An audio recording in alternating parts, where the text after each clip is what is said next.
AP సచివాలయాల హేతుబద్ధీకరణ ప్రారంభమైంది. AP సేవ పోర్టల్లో క్లస్టర్ల ఏర్పాటు, సచివాలయ అనుసంధానం చేయడంతో పాటు ఎంపీడీఓలు, మున్సిపల్ కమిషనర్లకు అధికారాలు ఇచ్చారు. ఇక ప్రతి క్లస్టర్ పరిధిలో 2 నుంచి 3 సచివాలయాలు ఏర్పాటు చేసేలా నిర్ణయం తీసుకున్నారు. ఇక సచివాలయాల సిబ్బందిని 3 కేటగిరీలుగా విభజించారు. ఇందుకు సంబంధించి అధికారిక జీవో విడుదల చేశారు.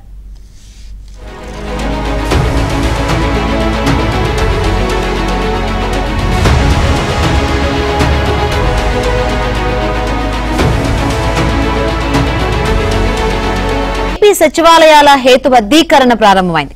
ఏపీ సేవ పోర్టల్లో క్లస్టర్ల ఏర్పాటు, సచివాలయ అనుసంధానం చేయడంతో పాటు ఎంపీడీఓలు, మున్సిపల్ కమిషనర్లకు అధికారాలు ఇచ్చారు.